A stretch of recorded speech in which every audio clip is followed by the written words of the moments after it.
At my son's insistence, I was finally ready to sell my old sewing studio. Then, a crying young woman burst in, pleading with me to repair an antique wedding dress by morning. Out of sheer pity, I agreed. The next day, my son rushed over, yelling, "Did you see the paper?" I opened the front page, and the floor dropped out from under me. Hello, dear listeners. Thank you for joining me today. If you enjoy stories of resilience and justice, please hit that like button and subscribe. I'd love to know what country you're listening from. Drop a comment below. Enjoy the listen. The steady hum of my old Singer featherweight sewing machine had been the soundtrack of my life. It had been with me longer than my husband, longer than my son's childhood, longer than the hope that my own life would turn out differently. Here, in my small workshop, tucked away in a quiet corner of downtown Charleston, time flowed at its own pace. Dust motes danced in the slanted rays of the evening sun, settling on bolts of fabric that no one would ever buy now. The air was thick with the faintly bitter smell of machine oil, dry wood from old spools, and the subtle fragrance of decades past. It had been years since I'd taken on a serious commission. Just small jobs for the neighbors, hemming a pair of slacks, replacing a zipper, patching a kid's jacket.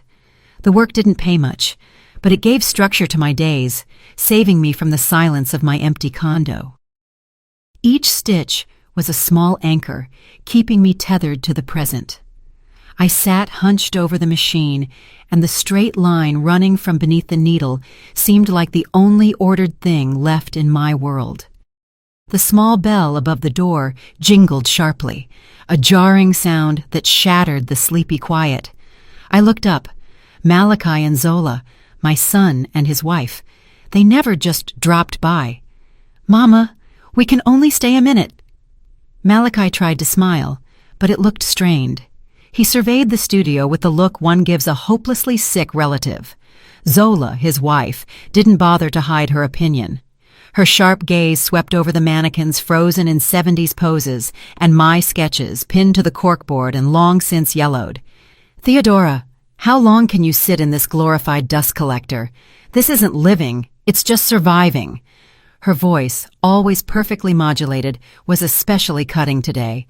"Malachi and I worry about you." I stopped the machine silently. The humming died, and the ensuing silence was deafening. "It's not a dust collector, Zola. It's my studio," I said quietly, not to argue, but simply to state a fact. "Mama, listen," Malachi interjected, stepping closer. He placed a glossy folder of documents on my cutting table. "The buyer is offering a great price. You can finally rest, maybe take a trip down to Miami. It's been 100 years since you saw the ocean. We want you to live for yourself, not for this junk." Junk.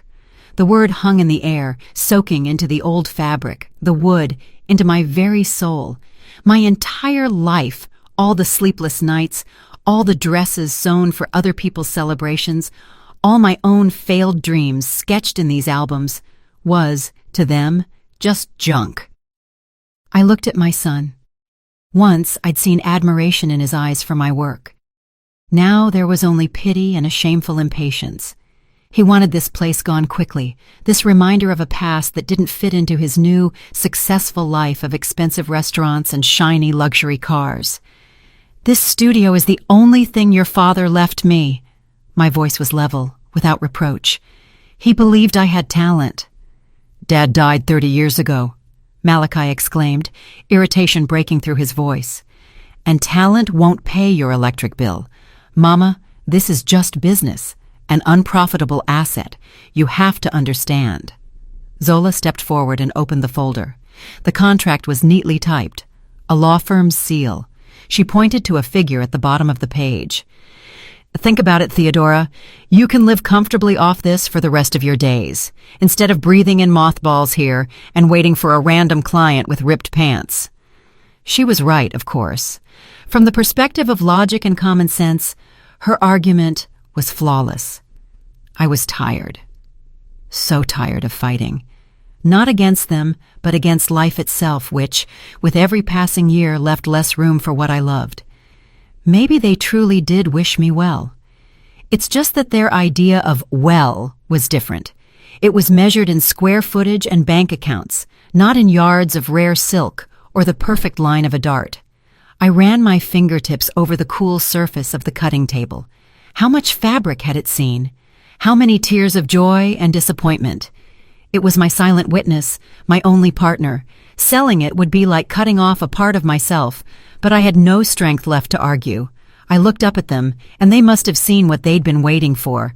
Capitulation. Fine, I sighed. I'll look over your contract. Malachi beamed.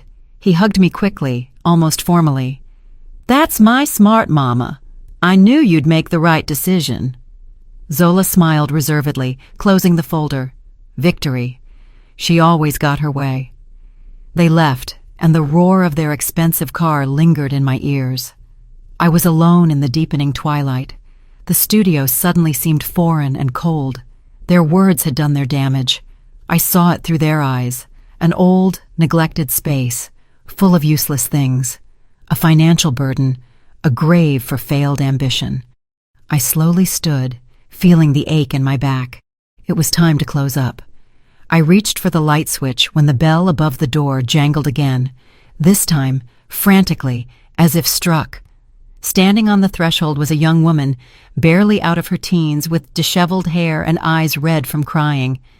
In her hands, she clutched a bundle of white fabric. "Excuse me, are you closed? Please, I beg you, help me." Her voice was ragged. She stepped inside, and the dim light fell upon what she held. It was a gown, a wedding gown of heavy, pearlescent silk that seemed to glow from within, and it was ruined. A huge, ugly hole yawned on the side of the skirt. The fabric wasn't just torn, it looked savagely ripped, leaving ragged, fraying edges. "What happened?" I asked, moving closer. I don't know. I snagged it on something," the girl sobbed. "I need it fixed by morning. Please, I'm begging you. This is life or death." I looked at the dress. It was incredible. Complex tailoring, exquisite draping, pure lines. They didn't make things like this anymore. It was a master's work, and the wound on it was sacrilege. "By morning, dear? That's impossible. This isn't just a seam coming undone. This requires intricate restoration, grafting the fabric." "I'll pay. Tell me how much." She looked at me with such hope, such desperation, that my heart clenched. "It's for a university exhibition, an HBCU design showcase. If I don't show it tomorrow, it's all over, my entire year's work." Her passion, her panic, something stirred within me. It was like an echo from the distant past. An echo of those times when I, too, would stay up all night for the sake of a perfect stitch, when a project felt more important than food or sleep, when I still believed I was creating beauty, not junk. I looked into her tear-filled eyes and saw reflected there a version of myself I had almost forgotten. Pity. Yes, it was pity. But not only for her. It was pity for this magnificent dress, wounded and violated, and maybe a little for myself. I sighed, feeling the exhaustion that had weighed on me since Malachi left slowly recede, replaced by something else, long forgotten. "All right," I said. "Leave it with me." The girl, whose name I learned was Amara Johnson, nearly burst into tears again, but this time from relief. She hastily recited her phone number, left some cash I didn't even bother to count, and showering me with thanks, ran out the door.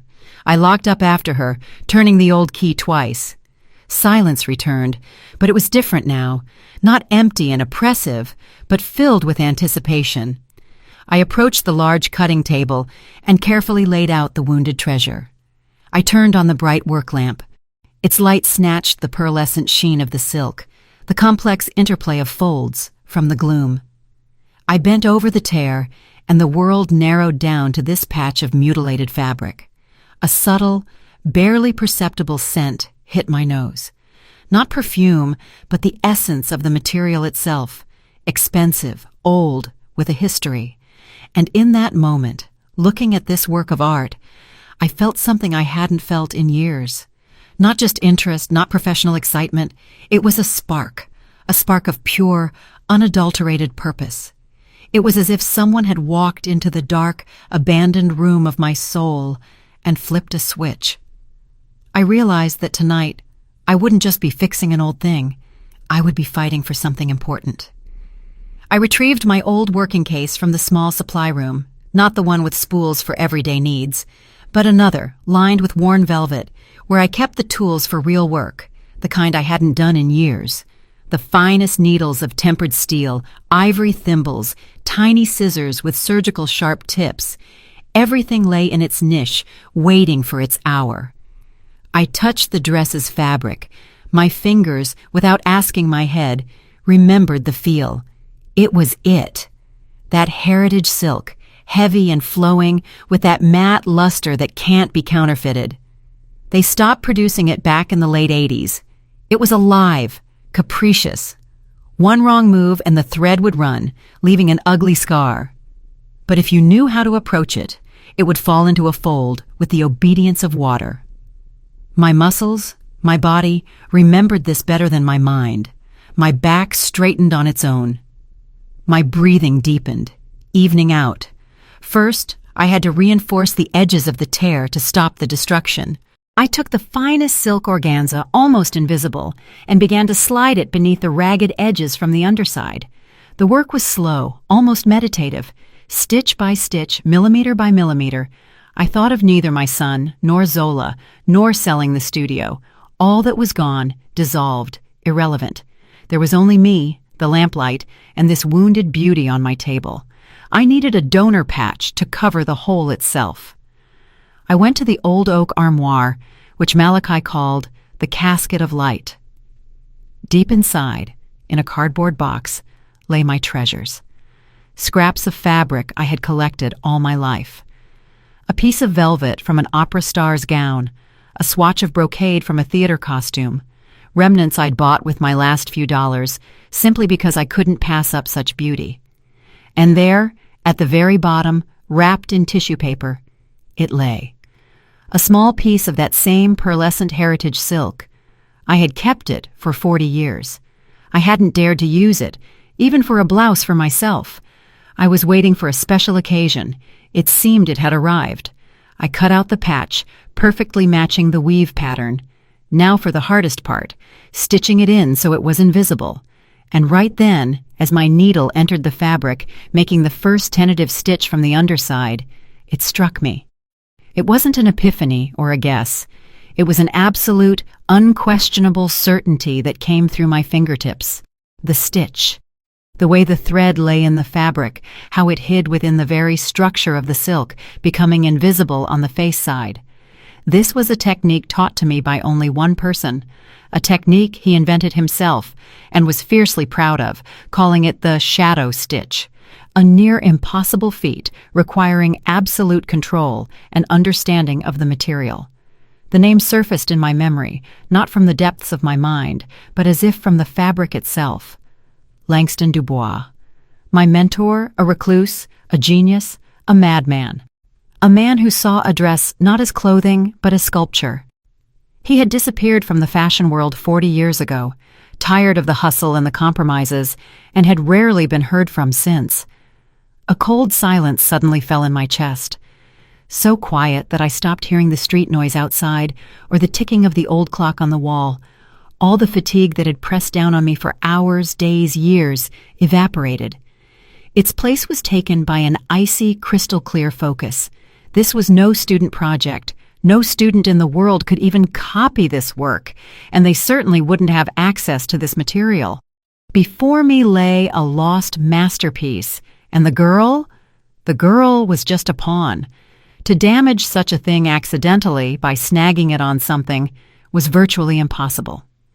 This tear was intentional, barbaric. A single thought, sharp as a needle, pierced all the others. They think my only purpose is patching holes. They've grown used to seeing me as nothing more than an old woman mending other people's things for pennies. They forgot what I'm truly capable of, that I can not only repair, but also demand what is rightfully mine. This dress was not just an object. It was part of my history, part of the life they had so persistently urged me to abandon. The work stopped. My plan of action changed. This was no longer just restoration. It was preparation for battle. I pulled out my old smartphone from a drawer. The screen cracked last year, but the camera still worked. I turned the lamp brighter. First, a general shot, the dress in all its tragic beauty. Then, close-up, very close-up, the tear itself. Every fraying edge, every pulled thread. I took dozens of pictures from different angles documenting the scale of the disaster before my intervention. This was my first card. Then I put the phone aside and returned to work, but with a different goal. I had to find the main evidence. I knew it had to be there. Langston was not only a genius but a paranoid. He didn't trust labels that could be cut off. Into his most personal, most beloved creations, the ones he made not for commission, but for the soul, he sewed a special mark, a secret signature. I carefully folded back the lining on the bodice, where the silk was especially dense. My fingers moved slowly, millimeter by millimeter, along the inner seam. I remembered that day in his studio. I was in my early 20s. He had just finished a gown for a famous actress, and before putting it in the garment bag, he showed me his secret. "Remember, Theo," he had said in his quiet, raspy voice, "an artist always signs their painting, even if no one else knows where to look for the signature." And there it was.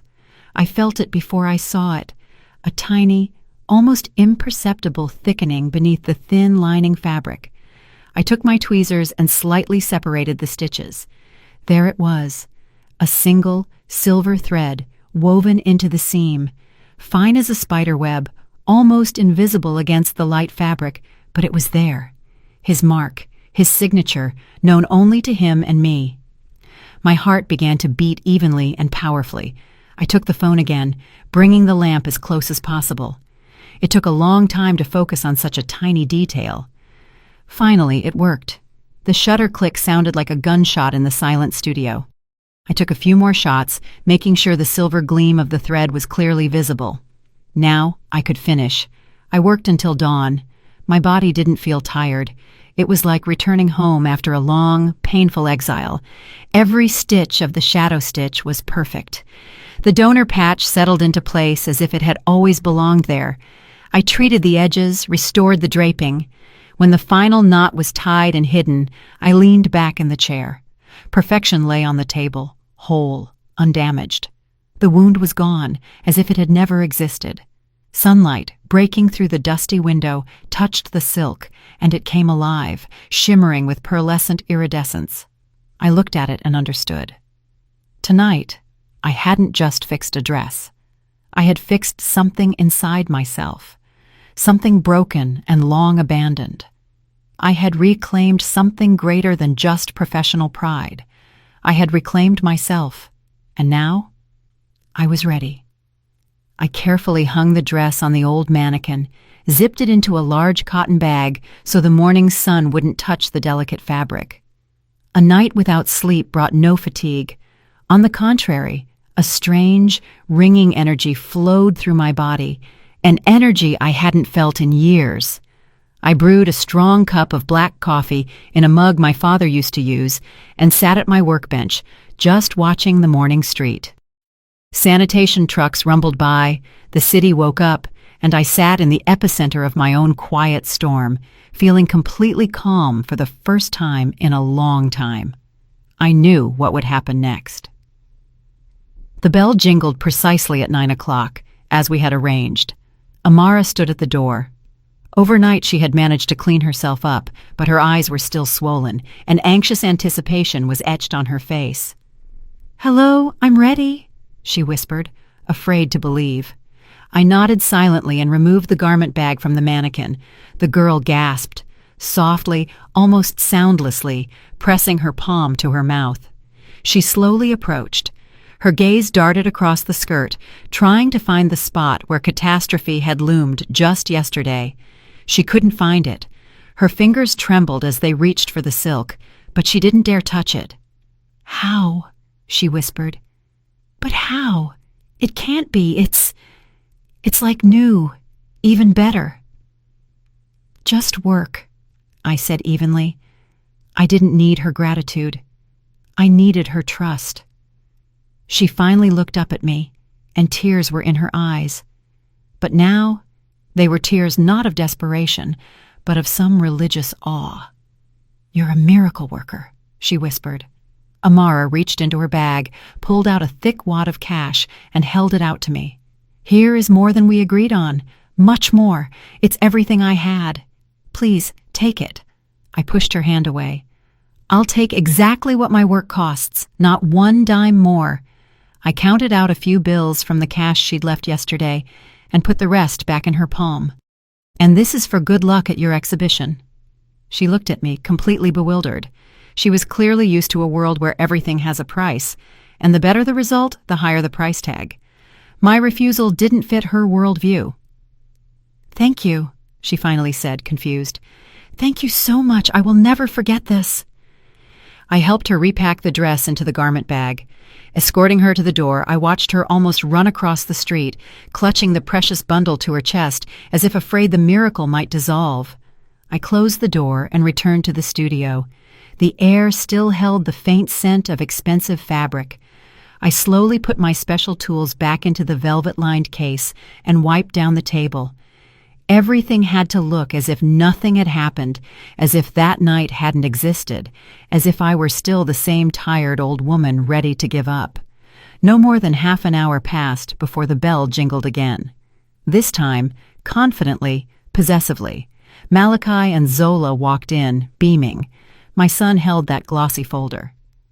"Good morning, Mama," he chirped. "We decided to swing by early to finalize everything." "You probably didn't sleep, thinking it all over. We brought your favorite almond croissants from that bakery downtown." He placed a ribbon-tied box on the table, a gesture meant to demonstrate care, but it reeked of falsehood, like cheap cologne. "Thank you, you shouldn't have," I said, continuing to wipe the spools of thread. "Oh, it's no trouble at all, Theodora," Zola chimed in. Her quick, sharp gaze was scanning the room. She was looking for clues, evidence, remnants of silk, unusual threads, anything that broke the usual picture of dreary routine. "You've made the only correct decision for all of us. You can finally live like a proper person, not a hermit." She went to one of the mannequins and disdainfully brushed an imaginary speck of dust from its shoulder. Her maneuvers were so obvious. She was closing in on the main point. "I hope you had a quiet night," she asked, turning around. Her smile was as sweet as poison. I shrugged. "Same as usual." And that's when she delivered the blow she believed was perfectly disguised. She walked up to my workbench, picked up a random spool of gray thread, and twirled it, feigning idle curiosity. "Nothing interesting happened while we were finalizing the documents?" she asked so casually that her pretense became almost tangible. "Maybe someone came in with an unusual order? Did you run into any interesting old rags?" She emphasized the word rags subtly. She was testing me, probing. I stopped wiping the dust. I slowly put the rag on the table and raised my eyes to hers. I stared directly into her pupils, holding the gaze, letting the pause stretch just a fraction of a second longer than was polite. I saw a flicker of apprehension flash and die deep in her eyes. "No," I replied calmly, slightly tired. "Nothing like that. Just the usual routine." I paused briefly before adding the detail that should finally reassure them. "A student came by last night, asked me to fix a dress for some university showcase. A rip in the skirt. Simple work." That was it, what they wanted to hear. I saw the tension leave their bodies. Malachi's shoulders, which had been tight, sagged. Zola exhaled almost silently. Her sickeningly sweet smile briefly became genuine. The smile of a predator convinced its prey suspects nothing. They exchanged a fleeting glance, the look of triumphant winners. They were sure the old woman had swallowed the bait, fixed a priceless item for pennies, mistaking it for a student fake. And now she could be permanently written off. Their arrogance was my greatest ally. They couldn't even entertain the thought that I was capable of understanding or deciding anything. In their world, I was just a bothersome relic of the past, to be neatly disposed of. Well, thank goodness for that. Malachi smiled again, his wide, boyish smile that no longer moved me. "Less trouble. Here, Mama, let's sign the papers and get this over with." He placed the folder in front of me, opened it to the last page where the place for my signature was marked with a check mark. He held out an expensive gold-nibbed pen. I looked at the pen, at the contract, then at their beaming, expectant faces. I didn't take the pen. I simply closed the folder and slid it next to the box of croissants. "I'll read it later," I said softly. "Not right now. I need to finish tidying up." A moment of bewilderment crossed their faces, but only for a second. They naturally attributed it to my old-age slowness, my reluctance to part with habit. They didn't see a decision in my words. They only saw a postponement of their inevitable victory. "Of course, Mama. Whatever you say." Malachi quickly agreed, so as not to spook their luck. "You rest up. We'll call you this evening." They left, leaving behind the smell of expensive perfume and a sense of total victory. I heard their laughter fade at the end of the street. I was left alone.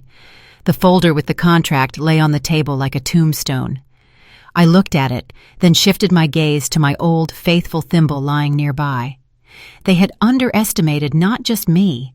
They had underestimated the power that lies dormant in the silence of an old studio and in the memory of a person who dedicated their life to a craft. And for that mistake, they would have to pay. I looked at the contract folder they left on the table next to the untouched croissants. Two foreign objects in my world. One, a promise of comfortable emptiness. The other, a pathetic attempt to sweeten betrayal. I picked up both and, without opening them, tossed them into the trash bin under the table. I wasn't angry. I felt a strange, cold relief, as if I had shed a long-standing illness. The day continued, but everything was different. The air in the studio seemed cleaner, the light brighter. I didn't sit down at the machine. Instead, I did something I hadn't done in decades. I pulled out my old albums from a far drawer, thick cardboard-bound books. Inside, on pages yellowed with time, lived my sketches. Not the working drafts pinned to the wall, but the real, labored designs. Evening gowns, structured coats, flowing skirts. My ill-fated 1978 collection, the year Malachi was born and I died as an artist. I turned the pages, and the past ceased to be just a memory. It was here, in these lines, in these pencil marks. I recognized myself in them. Bold, full of hope, confident in my talent. The woman who believed Langston when he said I had a unique voice. Where had it all gone? Dissolved in endless diapers, pots of soup, mending my son's school pants, in the exhaustion of a single mother who had to be both strong and weak at the same time. I looked at those sketches, and there was no bitterness in me. There was only a quiet acceptance of the fact. This was also a part of me, the part I allowed to be taken. I was so lost in my thoughts that I didn't immediately recognize the sound that tore me from the past. The bell above the door didn't jingle. It hammered in a frenzy, as if someone were pounding it with a fist. The door flew open, slamming against the wall. Malachi stood at the threshold. He wasn't just agitated. He was in a panic. His face was white as a hospital gown. His eyes darted everywhere. His expensive cashmere jacket was crooked. In his hand, he clutched a crumpled newspaper. "Mama, did you see this?" His voice broke into a yell, shattering the sacred silence of my studio. I slowly closed the album and stood up, everything inside me stilled, waiting. I knew this was the climax, the moment everything had been leading to. I silently held out my hand. He stepped toward me and practically threw the newspaper onto the table. I picked it up.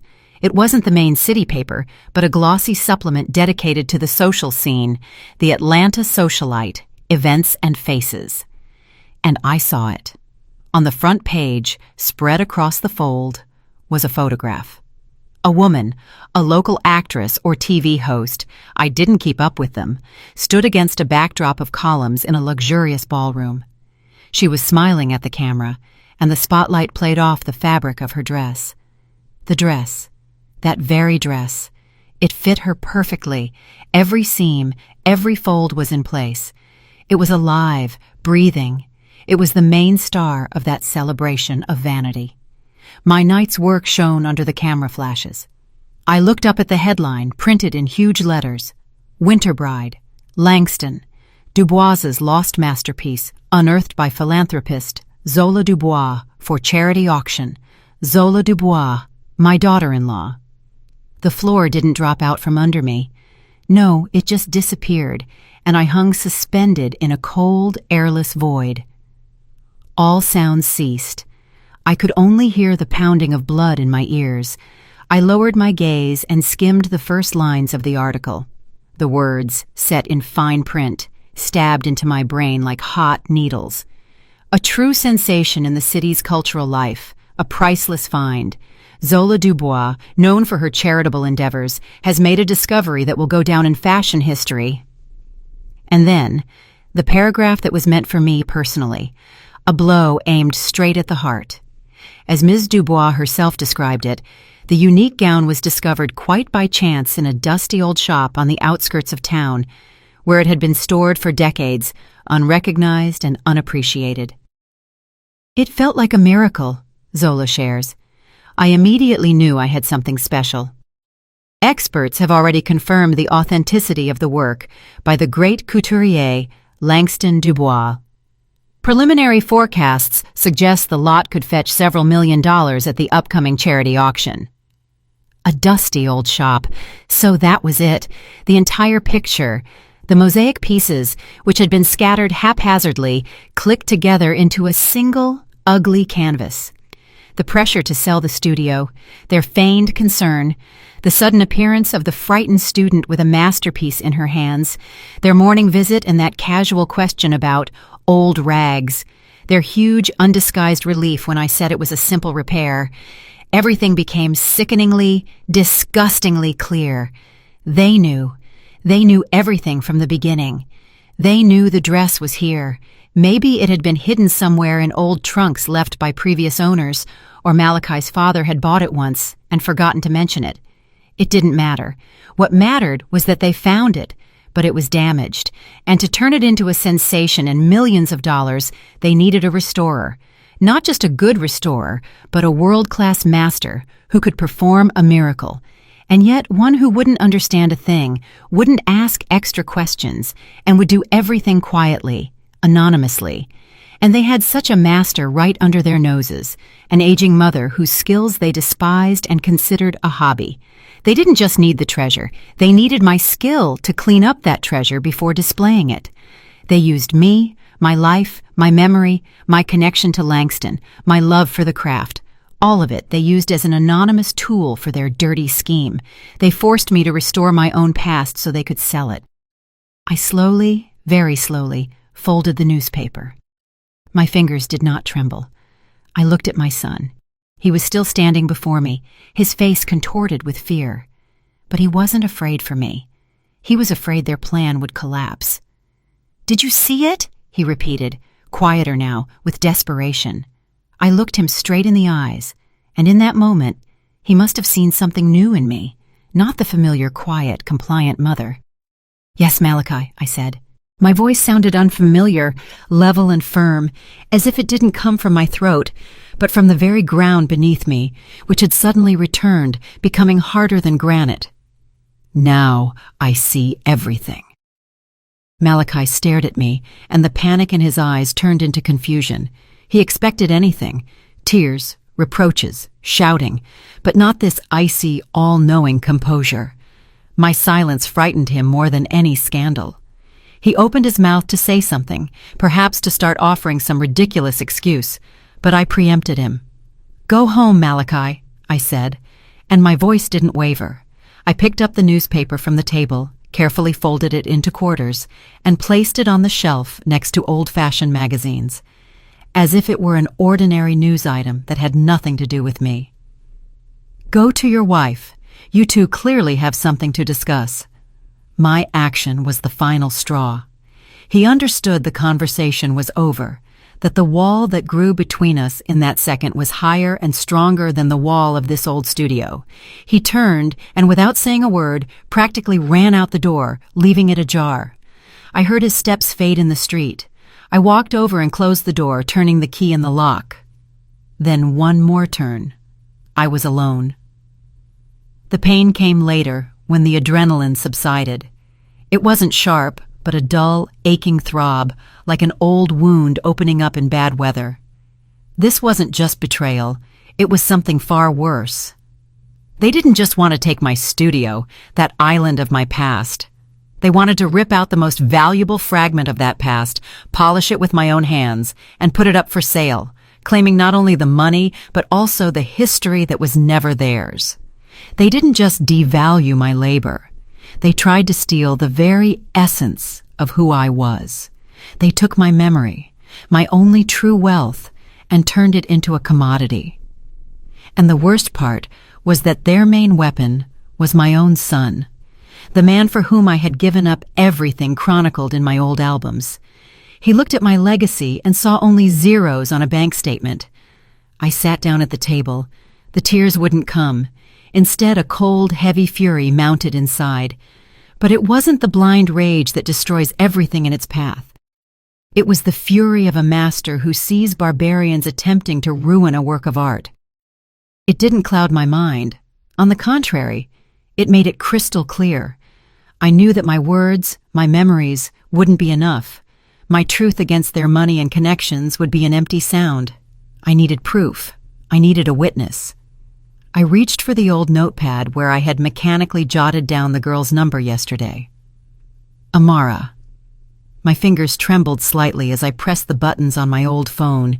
It rang for a long time. I thought she wouldn't answer, when a frightened, muffled whisper came through. Hello? Amara, it's Theodora Dupree from the studio, I said as calmly as possible.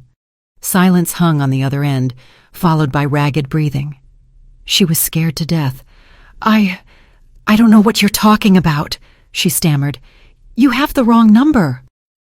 I don't think so, Amara. My voice remained level.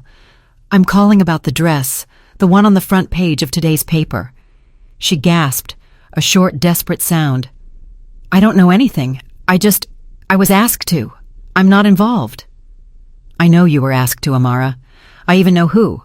Zola, isn't it? Her silence was her admission. I could hear her trying to suppress a sob. They told me it was a family heirloom. She finally burst out. That the dress was ruined at the dry cleaner and needed to be fixed anonymously to avoid a scandal. They said it was a surprise for a relative. I didn't know, I swear. I didn't know it was stolen. It's not stolen, Amara. Not yet. But it soon will be, and you will be an accomplice. No, she cried in a whisper. Please, don't drag me into this. Zola, she'll destroy me. She said if I told anyone, I have my whole life ahead of me, my education. Please, don't ruin me. She was terrified, and I understood her. Zola, with her money and influence, could easily break a young student's life. Threatening her would be useless and cruel. I had to find another way. I paused, allowing her to vent her fear. Amara, listen to me, I said quietly, but so that every word reached her. I'm not going to ruin you, and I won't threaten you. I want to ask you one question. You want to be a designer, right? She mumbled something unintelligible in response. You saw that dress. You held it in your hands. You understand that it's not just an object, it's a work of art. It was created by a genius. It has a history, a name, a soul. I paused, choosing my words carefully. Now, they are trying to gut that soul. They want to steal that history and rewrite it. The man who created it, my mentor Langston Dubois, poured his life into his work. He despised lies and vanity, and now his name, his creation, is being used in the dirtiest lie for money and fame. I heard her steady breathing. She was listening. Art has a history, Amara, and every person who touches it has a choice. To stand with those who preserve that history or those who steal it. Yesterday, you brought me a wounded thing. Today, you can help save its legacy. Who do you want to be, Amara? A designer who starts her career by being complicit in fraud, or a person who did the right thing even when it was terrifying. The silence lasted an eternity. I didn't pressure her. I gave her time to make her choice. This was her fight, her decision. What do I need to do?" she finally whispered. Her voice was trembling, but the hysteria was gone. There was only resolve. "Did Zola give you instructions by phone, or did she write messages?" "Yes," she answered. "SMS messages. I saved everything. What to bring, what to say, when to pick it up." "Forward them to me, Amara. Everything you have. That will be enough." "But she'll find out." "She will find out eventually anyway," I cut in. "The only question is, which side of the barricade will you be on when everything is exposed? With me or with her?" Another long pause, and then I heard a quiet, distinct ping. My old phone vibrated in my hand, then another, and another. "I sent them," Amara said. There was panic in her voice and some kind of bitter relief. "Everything I had." "Thank you, Amara," I said sincerely. "You made the right choice." I ended the call and opened the messages. There they were, in black and white, cold, businesslike instructions from Zola. "Tell her it's for a university showcase. Make up a story about how you ripped it. The main thing is that she doesn't suspect anything. She's just an old seamstress." Just an old seamstress. I put the phone down on the table. There was no more pain or fear inside me, only a cold, ringing emptiness, ready to be filled with action. I had everything I needed: witness testimony, photographs of the dress damaged and after restoration, and the main ace, the picture of the silver thread, the master's secret signature. The game was no longer even. Now I held all the cards and I was ready to make my move. I didn't wait for the evening. I knew they would come. Panic is a bad advisor. It always pushes people to thoughtless, hasty actions. I just sat at my workbench, sorting through old spools of thread, and waited. The studio was quiet, but the silence was electric, like the air before a storm. Every creak of the floorboards outside, every distant car horn, made me alert. They arrived an hour later. I heard their car brake sharply by the gate. Doors slammed almost simultaneously. Their footsteps across the street were fast and nervous. The bell above the door struck, as if they wanted to tear it off its hinges. They burst inside. Malachi was still pale, but now his panic was mixed with anger, the anger of a weak man backed into a corner. Zola, conversely, held her composure. Her face was like an expensive porcelain mask, but a cold fire burned in her eyes. She was the one in charge here. She hadn't come to ask. She'd come to demand. "What was that this morning?" she began without preamble. Her voice was shrill with restrained fury. "What kind of stunt was that, Theodora? Malachi says you were acting strange." I slowly raised my eyes to them. I didn't answer her question. I looked at my son, who was avoiding my gaze, studying his flawlessly clean shoes. "The auction house called," Zola continued, pacing the studio like a caged tiger. "Some idiotic journalist dug up that the dress was damaged, and now the experts are interested in who performed such a brilliant, anonymous restoration. You understand, this complicates our story, creates unnecessary questions." She stopped right in front of me, pressing her palms onto my table. She loomed over me, trying to crush me with her energy, her aggression.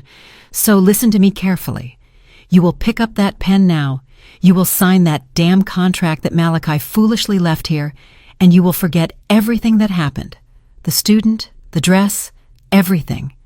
If anyone asks questions, you will say you saw nothing and know nothing. You are just an old woman who sold her unprofitable studio and left on vacation. Is that clear?" It was an order, an ultimatum. She didn't even try to hide anything. She was simply stating my role in her world. The role of a silent, obedient function that could be unplugged when no longer needed. I looked at her perfect manicure, at the cold gleam of the diamonds in her ears. I looked at her and felt nothing but a kind of detached revulsion. The woman who stood before me was not the one who had come here yesterday or this morning. Yesterday's woman was weak, tired, ready to surrender. Today's was someone else, someone they didn't know and couldn't imagine. I ignored her words in the contract folder. My gaze drifted to the shelves of fabric. I slowly stood up, approached the shelving unit, and ran my fingertips over the edge of a heavy bolt of deep green silk. The fabric was cold, smooth, alive. "Heritage silk," I said softly, almost to myself, but in the sudden silence, every word sounded deafening. "It's so rare. They don't make it anymore. They say the secret to that weave is lost." Zola froze. My behavior didn't fit her script. She expected either submission or hysterics. But I was talking about fabric. I turned back to her. "And the work on the seam, the shadow stitch, as he called it, that was Langston's secret. He never showed it to anyone but me. The thread passes inside the fibers, you see, so you can't see it from the face or the back. It creates the illusion that the fabric is whole, as if it grew back together itself." I spoke calmly, almost like a museum lecturer explaining the nuances of an ancient craft. I watched the incomprehension on Zola's face change to anxiety. Malachi finally looked up. His face showed utter panic. He was starting to understand something. I let the silence hang in the air for a few seconds, allowing it to fill with their fear. Then I returned to the table, picked up my old worn phone, and placed it on the wooden surface, screen up. With a slight movement of my finger, I opened the gallery and zoomed in on the last photo.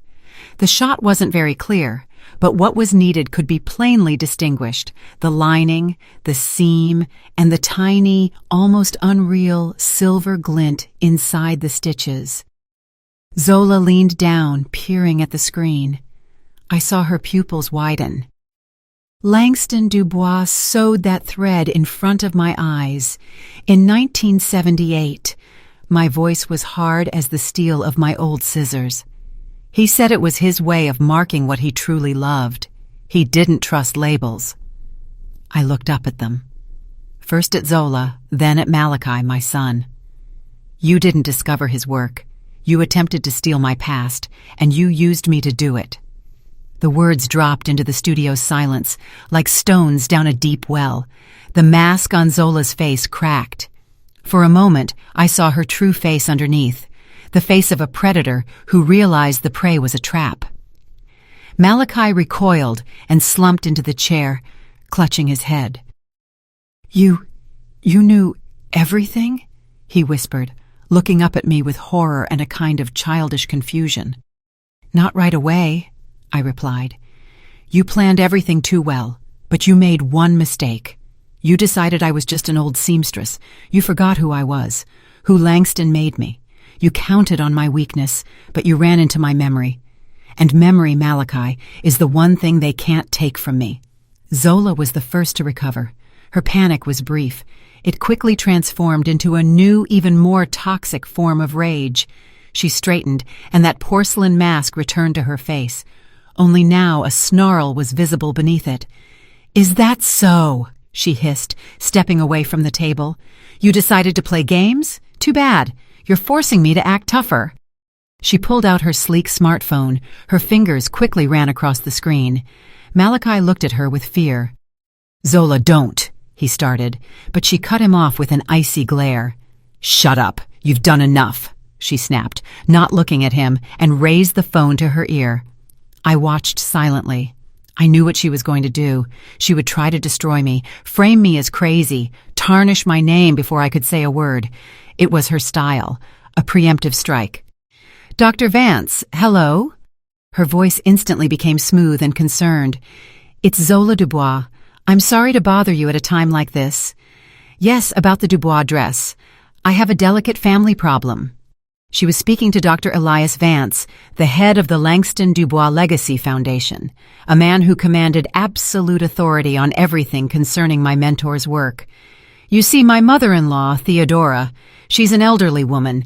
Lately, she's, unfortunately, not been quite right. Confuses her memories."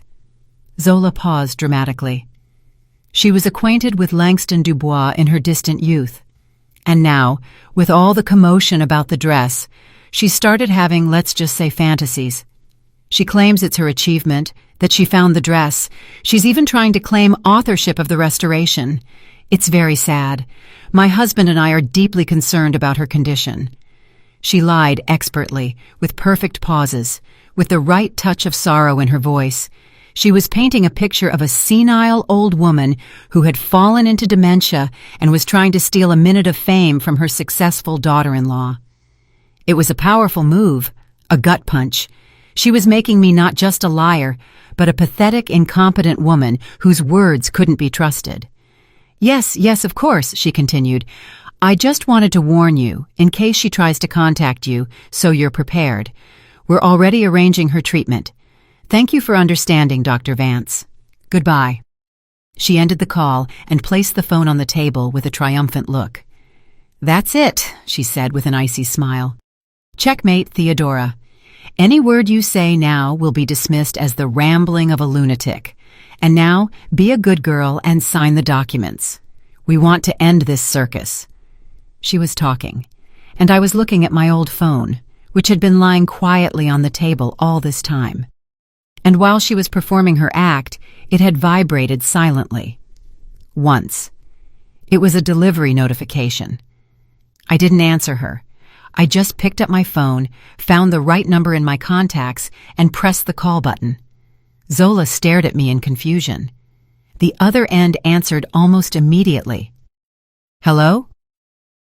The voice was male, deep, slightly tired. Dr. Vance? I asked. Hello, my name is Theodora Dupree. Your granddaughter-in-law just called you, telling you about my fantasies. Silence hung on the line. Zola froze, her face slackening. She couldn't believe I dared to do this. Yes, Theodora, the head of the foundation finally answered. His tone was cautious, but not dismissive. I'm listening. I won't take up much of your time, I said calmly. I just want to ask you to check your email. 10 minutes ago, I sent an email to the foundation's official address. Subject, the true story of the winter bride gown. Please take a look, especially the attachment. Zola lunged for me, trying to snatch the phone. What are you doing, you old witch? But I stepped back, continuing to speak into the phone. You'll find several photographs there, Dr. Vance. Photographs of the dress with a savage rip in the skirt.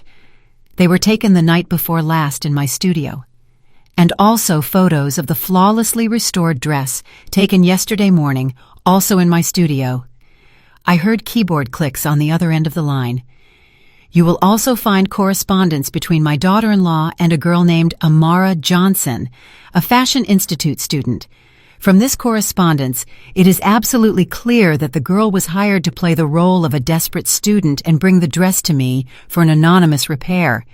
Ms. Dubois, in her messages, refers to me simply as an old seamstress who wouldn't suspect anything. Zola's face turned ashen. She knew this was not a bluff. And finally, I continued, and my voice became firmer, the most important attachment. It's a photograph of the inner seam on the bodice of the dress. If you zoom in on the image, you will see a single silver thread. It is Langston Dubois' secret mark, his signature, which only 2 people in the world knew about, himself and I, his student. He placed it in my presence in 1978. Silence fell on the line again. But this time it wasn't the silence of polite disbelief. It was the silence of shock. The silver thread, Dr. Vance finally said, and his voice held a tremor of awe. In his late journals, there was a vague hint of a silver signature, but no one ever understood what he meant. We thought it was a metaphor. It's not a metaphor, I said. It's the truth. And now, Dr. Vance, I would like you to compare my story, backed by evidence, with the one my daughter-in-law told you, and decide which of us is having fantasies. We are immediately launching an internal investigation. His voice had turned from tired to steel. The auction will be halted until all circumstances are clarified. Thank you for calling, Theodora. We will be in touch with you very soon. I hung up. Zola stared at me with empty, disbelieving eyes. Her perfectly constructed world was crumbling before her. Her brilliant scam, her ticket to high society, had turned into a pumpkin. She made one last desperate attempt to save herself. "You'll regret this!" she shrieked. "I will destroy you! I'll prove all this is a fake!" But there was no power left in her voice, only fear. I looked at her, then at my son, who sat huddled on the chair covering his face, and for the first time in all this, I felt something akin to pity. Not for her, but for him. "Leave," I said softly. "Just leave." They left, not like victors, but like thieves caught in the act. Zola still tried to drag out the remnants of her dignity, but Malachi walked with his head down and seemed to have shrunk by half his height. When the door closed behind them, I walked to the window. I watched them cross the street, get into their expensive car, and drive off fast. The scandal broke the very next day. The newspapers that had been singing Zola Dubois's praises as a philanthropist yesterday now ran devastating headlines. The scam of the century, attempted fraud with Dubois' legacy, foundation launches investigation. Zola's name was everywhere, but now it was covered not in glory, but in shame. Her world had collapsed loudly and publicly. The silence that returned to the studio was deafening. It no longer oppressed me or brought melancholy. It was the silence of strength, the silence of a clean space, ready to be filled with something new. I didn't clear the phone from the table. I simply sat and waited. Several weeks passed. The noise around the story gradually subsided, turning from a hurricane into a distant rumble.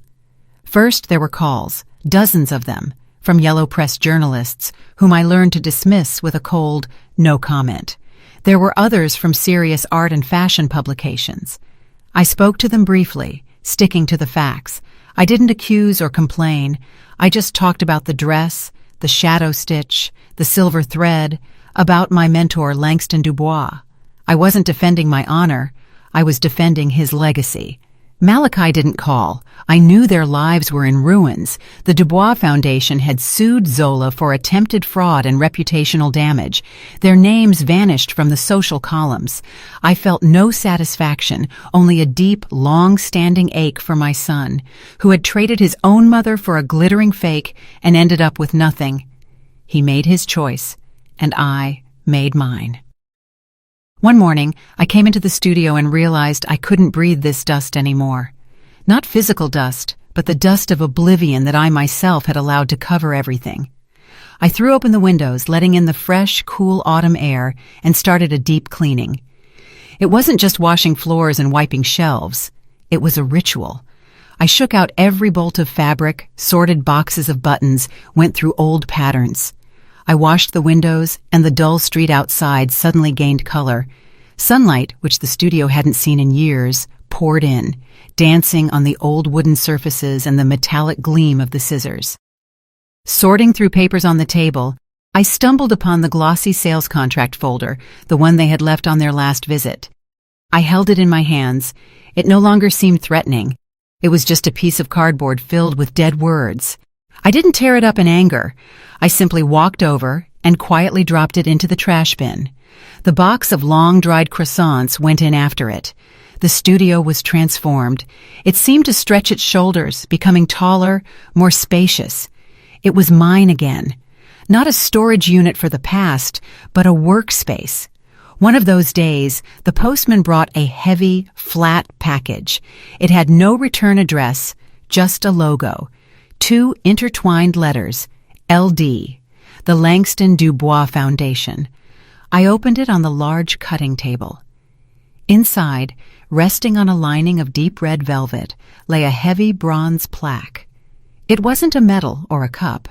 It was a simple, severe board, polished to a shine.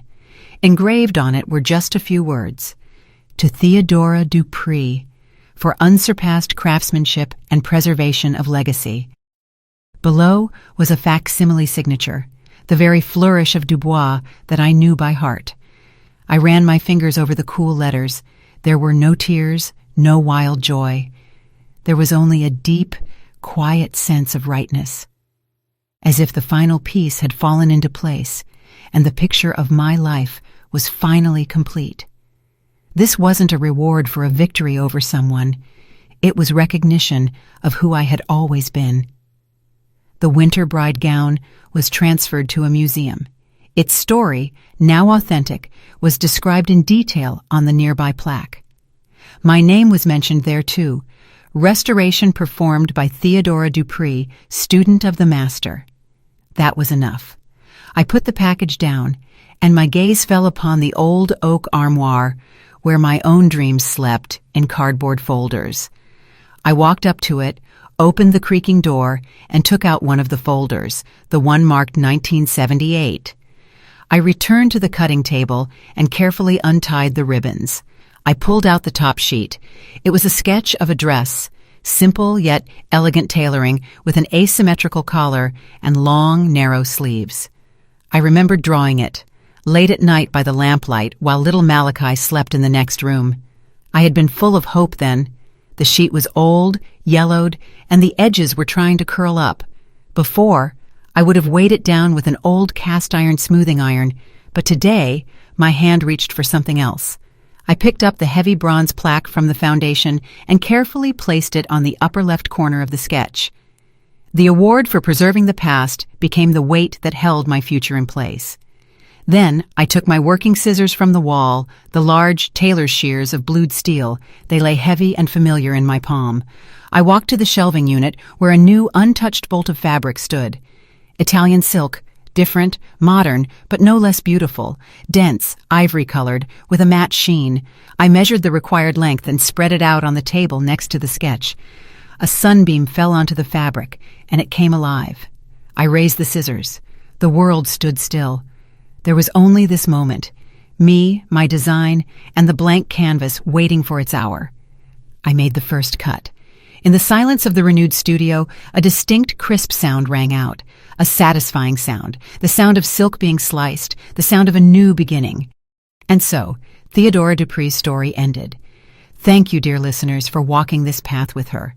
This story is not only about betrayal, but about the quiet, unyielding strength that sleeps within each of us, waiting for its hour. Theodora chose not to scream and retaliate against the malice of her closest family. She chose a different path, the path of craftsmanship, dignity, and undeniable truth. But was her choice the only right one? Was the cold composure she displayed worth the deep wound she undoubtedly carried in her heart? This story raises difficult questions for us. What drives children to such deceit against their own parents? A craving for money, a pursuit of undeserved fame, or perhaps a deep inner emptiness they tried to fill with stolen glory? And the main question that many of you may have, what would you have done in Theodora's place? Could you have just as coolly built your defense and delivered a crushing counterblow? And the hardest part, could you ever forgive your son? We'd be very interested to know your thoughts. Share your opinions in the comments below this video. Did the main character do the right thing, or should she have acted differently? Perhaps you have questions about the fate of the characters, or certain details of the story sparked your curiosity. Don't hesitate to ask. Your support is very important to us. So, if you enjoyed this story, please like and subscribe to our channel so you don't miss our new, equally captivating tales. Thank you for being with us. We value each and every one of you. We wish you all the best.